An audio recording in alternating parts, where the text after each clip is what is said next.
नमस्कार दोस्तों, मेरा नाम है डॉक्टर नेहल और मैं आपसे एक ख़ास सीरीज़ कर रहा हूँ जिस सीरीज़ का नाम है कैसे जिए कोरोना के साथ। क्योंकि जैसे कि आप जानते हैं, कोरोना अब हमारे साथ रहने वाला है। अब हमें ये सीखना होगा कि कैसे हम अपने जीवन को ढालें इस तरीके से कि जिससे हम और हमारा परिवार कोरोना से सुरक्षित रह पाए। इसी सीरीज़ में हमने आपसे पहले कुछ बातें की थी, जैसे कि कैसे सब्जी लेनी है, कैसे दूध लेना है, कैसे राशन खरीदना है और कैसे उसे संभालना है। अब इसी सीरीज़ में आज हम आपको एक बहुत ही इम्पोर्टेंट बात बताने जा रहे हैं, जो आप ज़रूर ध्यान से सुनेंगे और औरों के साथ भी शेयर करेंगे। दोस्तों, ये बात मैं खुद से ही शुरू करना चाहूँगा। जैसे कि आप देखते हैं, मेरे बाल कितने बढ़ गए हैं। आप हँसेंगे, बोलेंगे कि हाँ, ये तो सबकी हाल है। लॉकडाउन में सभी के बाल बढ़ गए हैं और सभी राह देख रहे हैं कि कब लॉकडाउन खुले, कब हेयर कटिंग सैलून खुले और कब वहाँ पे जाके अपने बाल कटवाएं। काफ़ी लोग ये राह देख रहे हैं। तो इस बात के लिए ही मैं आज का ये वीडियो बना रहा हूँ। तो अब आप ये सुनिए कि क्यों सैलून आपके लिए खतरनाक साबित हो सकते हैं। सबसे पहली बात, सैलून जो होते हैं वो एक छोटी सी जगह में यूजुअली बने होते हैं और अगर उसमें एसी लगा हुआ है तो वो एक कंप्लीटली बंद एनवायरनमेंट होता है, एक क्लोज्ड कमरा होता है जिसमें एक ही एक हवा एसी की अंदर जाके घुमा रहती है, ठंडी होकर घूमती रहती है।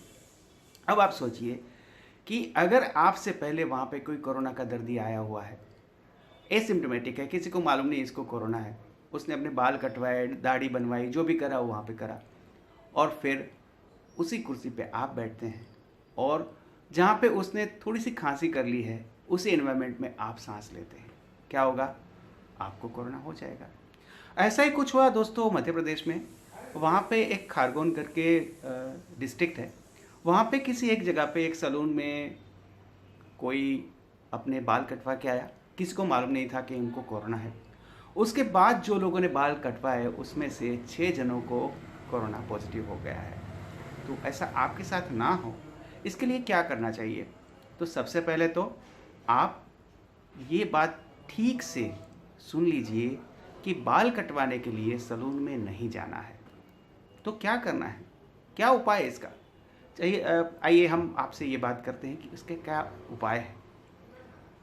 पहले के ज़माने में आपने सुना होगा कि राजा के घर या किसी सामान्य व्यक्ति के घर भी नाई आया करते थे और वो आके पूरे परिवार का हेयर कट करते थे और कभी कभी तो ये होता था कि पूरे मोहल्ले का हेयर कट करते थे। तो ऐसा ही कुछ हमें करना होगा, लेकिन इसमें कुछ आवश्यक फेरफार करने होंगे। वो क्या होंगे वो मैं आपको बता रहा हूँ। सबसे पहले तो आप ये तय कर लीजिए कि आपको अब अपना जो हेयर कट करवाना है वो आपके घर में ही करवाना होगा, उसके लिए आपको सैलून नहीं जाना है। और दूसरी बात ये तय कर लीजिए कि आप जब घर में हेयर कट करवाएंगे तो सिर्फ़ और सिर्फ हेयर कट करवाएंगे, ना तो बाल रंगेंगे, ना तो दाढ़ी करवाएंगे, ना तो कोई ऐसी एक्टिविटी करेंगे जिससे कि नाई को आपका मुंह छूना पड़े, आपकी आंखें छूनी पड़े या आपकी नाक छूनी पड़े। और हाँ, जितना आपका समय उसके साथ ज़्यादा गुजरता है उतना संक्रमण फैलने का संभावना जो है वो ज़्यादा बढ़ जाती है। तो जो भी करेंगे वो जल्दी हो जाए ऐसे करेंगे, मतलब कि सिर्फ हेयर कट करेंगे और कुछ नहीं करेंगे। अब उसके लिए आप क्या करेंगे? तो आप जिसको भी जानते हो ऐसे जो हेयर कटिंग करने वाले जो आपके दोस्त हैं या आपके नाई हैं, उनको आप फ़ोन करेंगे, उनसे आप पूछ लेंगे कि भाई क्या उनको कोई बीमारी तो नहीं है, उनके घर में कोई बीमारी नहीं है क्या, वो कोई हॉटस्पॉट में तो नहीं है। अगर ऐसा है तो आप उनकी सेवाएं नहीं ले सकते, अगर ऐसा नहीं है तो आप उनको बुला सकते हैं अपने घर आपके बाल काटने के लिए। लेकिन देखिए, बात इतने से ख़त्म नहीं होती है, बात अभी शुरू हो रही है। क्या शुरू हो रहा है? अब आपको क्या करना है, एक तो नाई के आने से पहले आप जगह तय कर लेंगे कि आप किस जगह पे हेयर कट करवाना चाहते हैं। ये जगह ऐसी होनी चाहिए जो खुली हो, जहाँ पे ओपन एयर हो, जिससे कि एक बंद जगह वो ना बन जाए। तो आपकी टेरेस है, आपका आंगन है, ऐसी जगह पे आप हेयर कट करवा सकते हैं, वहाँ पे आप कुर्सी लगा सकते हैं। दूसरी बात, आपके घर में जितने भी लोग हैं जो हेयर कट करवाना चाहते हैं, उनको आप पहले से तैयार रखेंगे और उनके लिए खास लपेटने के लिए चादर अलग से हर एक बंदे के लिए तैयार रखेंगे। इसके साथ साथ उनके लिए मास्क भी रहेगा। जब भी नाई आएंगे तब मास्क पहन के ही ये काम होगा। तो मास्क कैसा चाहिए? तो ऐसे तो आगे से तो ढकेगा ही, लेकिन पीछे से यहाँ से वो घूम जाएगा, ऐसी उसकी बांधने की स्टाइल होनी चाहिए। ऐसे पीछे से घूम जाएगा, क्योंकि आप सोच सकते हैं कि अगर हम ऐसे बांधने वाला मास्क करते हैं तो नाई को बाल कैसे कट होगा, वो कट ही नहीं कर पाएगा ठीक से। तो कानों के पीछे से घूम जाए ऐसी दूरी वाला मास्क आपको सबके लिए तैयार रखना है। और इसके उपरांत आपको सैनिटाइजिंग के लिए कोई भी सैनिटाइज़र चलेगा वो भी रखना है। और इसके अलावा आईना रख सकते हैं, वो ज़रूरी नहीं है लेकिन रख सकते हैं देखने के लिए कि कैसा काटा। ठीक, इतनी तैयारी के बाद आप ये करेंगे कि जब वो आपके हेयर कटिंग के जो भी नाई है वो आएंगे, तब सबसे पहले आप उनका मोबाइल लेंगे, मोबाइल को सैनिटाइज कर लेंगे। फिर आप ये करेंगे कि उनको अच्छे से हाथ धुलवाएंगे, कम से कम 20 से 30 सेकंड कम से कम। और ये जो हाथ धोना है वो अगर कोहनी तक हो पाए तो ज़्यादा अच्छा है। तो इतना स्क्रब आपको उनको करवाना है हेयर कटिंग से पहले। अब क्या करना है?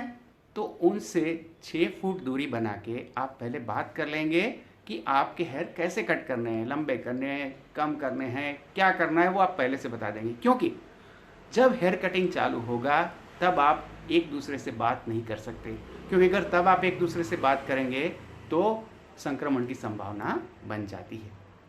ठीक, तो अब आप हेयर कट करवाने के लिए तैयार है। अब आप हेयर कट की कुर्सी में बैठेंगे। अगर आपके नाई है वो पान चबा रहे हैं, तंबाकू खा रहे हैं, ऐसा कुछ मुंह में है, तो आप उनसे बोलिए कि वो निकाल दीजिए। ऐसी कोई एक्टिविटी हेयर कटिंग के वक्त नहीं हो सकती, बोलना भी नहीं हो सकता। तो वो भी मास्क पहनेंगे, आप भी मास्क पहनेंगे और फिर आपका हेयर कट स्टार्ट होगा। ना ना ना ना ना, ठहर जाइए। आपको हेयर कट स्टार्ट करने से पहले कंघी और उसकी सीजर ये आपको सैनिटाइज करने हैं। वो कैसे करना है? तो इसका सबसे आसान तरीका ये है कि आपके पास अभी सैनिटाइज़र तो आ ही गया होगा, तो आप ये कर सकते हैं कि उसके ऊपर सैनिटाइज़र स्प्रे कर सकते हैं, कंघी और इसके दोनों के ऊपर। अगर आपको ज़्यादा सेफ रहना है तो पहले आप उन चीज़ों को साबुन से धुलवा लेंगे, उसके बाद उसके ऊपर सैनिटाइज़र डालेंगे और फिर उसे सूखने देंगे। दोस्तों, सूखने देना बहुत ज़रूरी है, क्योंकि उसी से जंतु मरते हैं। अगर बिना सूखे आप किसी चीज़ को उपयोग करने लगते हैं तो उसमें जंतु ना मरे हो ऐसी संभावना रहती है। तो सुखाना बहुत ज़रूरी है, आप उसे सुखाइएगा। अब ये चीज़ें जब सूख गई तब क्या होगा? तब उसको हाथ में ले सकते हैं और जो नाई साहब है वो हेयर कटिंग चालू कर सकते हैं। तो हेयर कटिंग रूटीनली जैसे करते हैं करना है। हेयर कटिंग हो जाए, बाद में शेप देने के लिए वो उस तरह इस्तेमाल कर सकते हैं, या इलेक्ट्रिक जो साधन है उनका वो भी इस्तेमाल कर सकते हैं, बशर्ते उसे भी अच्छे से सैनिटाइज किया गया हो। अब आपका काम खत्म हो गया। अब आप कुर्सी से खड़े हो जाइए। अब क्या होगा? अब दूसरे की बारी आएगी। अब दूसरे का बाल काटेंगे? नहीं, ठहर जाइए, दूसरे का बाल नहीं काटना है। तो क्या करना है? तो ये करना है कि सबसे पहले नाई भाई से फिर से हाथ धुलवाइए, ठीक, और उसके बाद फिर से उनके जो साधन है वो सैनिटाइज करिए, ठीक, और फिर जो भी हेयर कट करना है उनको 6 फुट दूरी से बात करवा दीजिए कि उनका हेयर कट कैसा करना है। अब ये बात हो जाए, बाद में वो कुर्सी पे बैठ सकते हैं और फिर उनके हेयर कट हो सकते हैं। दूसरी एक बात, काफ़ी बार ये होता है कि जब भी किसी जगह पे ऐसे नाई आते हैं हेयर कट के लिए, तब ये होता है कि अड़ोस पड़ोस के सब लोग वहाँ पे आते हैं और उनका भी काम साथ में हो जाए, आराम से हो जाए, इसलिए वो भी वहाँ पे हेयर कट करवाना चालू करते हैं। लेकिन ये गलत बात है। ध्यान रखिए, नाई जब आपके घर आएंगे तो सिर्फ आपके घर का ही हेयर कटिंग करेंगे। अगर किसी और को हेयर कट करवाना है आपके पड़ोस में, तो वहाँ पे वो अलग से जाएंगे, वहाँ पे व्यवस्था है वो अलग से होगी, उन्हीं की जगह पे वो व्यवस्था होगी। और वहाँ पे भी नाई साहब बाल काटने से पहले अपने हाथ ठीक से धोएंगे, अपने साधन ठीक से सैनिटाइज करेंगे और बाद में हेयर कटिंग करेंगे। तो ये बहुत ही ज़रूरी है। अगर ऐसा नहीं होता है तो ये होगा कि जिस कुर्सी पे आप बैठे हैं उसी कुर्सी पे आपका पड़ोसी बैठेगा, उसी कुर्सी पे एक और पड़ोसी बैठेगा, उसमें से मालूम नहीं किसी को कोरोना होगा और फिर कुर्सी से सबको कोरोना फैलना लगेगा। ठीक, तो ये बात अच्छे से समझना है कि किस तरीके से आप घर पे हेयर कट करवा सकते हैं। घर पे जब हेयर कट हो जाए तो सफाई में तो कुछ नहीं करना है, सिर्फ बाल जो है आपके वो साफ़ करके कचरे में डालना है, उसमें तो और कुछ नहीं करना है। लेकिन अगर आप इस तरीके से हेयर कटिंग करवाएंगे तो ये होगा कि आपके परिवार को हेयर कटिंग से कोरोना संक्रमण फैलने की संभावना बहुत कम रहेगी। एक बात ध्यान रखिए, सैलून जो है और ब्यूटी पार्लर है, दोनों को एक ही नियम कानून लागू होते हैं। मतलब कि जो तकलीफ़ सैलून के साथ है वही तकलीफ़ ब्यूटी पार्लर के साथ है। तो ब्यूटी पार्लर में जो लोग जाना चाहते हैं उनको भी मैं ये बताना चाहूँगा कि वो भी हो सके तो जो तरीका हमने बताया नाई के लिए, वही तरीका आप अपने ब्यूटी पार्लर के जो सर्विस प्रोवाइडर है उनसे करवा के आप उनकी सर्विस ले सकते हैं। लेकिन ध्यान रखिए, जितना ज़्यादा आप उनके साथ समय बिताएंगे उतना ज़्यादा आपको कोरोना होने की संभावना बन जाएगी। तो जो भी प्रोसेस आप करवाइए उनके पास, उसमें एक तो ये ध्यान रखिए कि वो प्रोसेस छोटी हो, दूसरा ये ध्यान रखिए कि उस प्रोसेस में हो सके तब तक नाक, मुंह और आँख के नज़दीक जाने का काम ना आता हो। और आप ये भी कर सकते हैं कि ब्यूटी पार्लर की चीज़ों की जब सर्विस आप ले रहे हैं तब आप उनको ग्लोव्स पहना सकते हैं और फिर वो आपके साथ काम कर सकते हैं। और जब आपका हेयर कट हो जाए तो जैसे कि हमारे यहाँ ट्रेडिशन है, वो ट्रेडिशन आप भी फॉलो करिए, आप भी करते ही होंगे, लेकिन फिर भी मैं बता दे रहा हूँ कि जब भी हेयर कट हो जाए या तो ब्यूटी पार्लर का काम हो जाए तो अच्छे से नहा लें।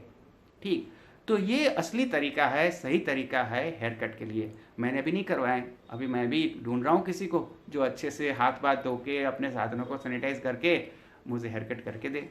तो आपकी नज़र में कोई है तो मुझे बता दीजिएगा।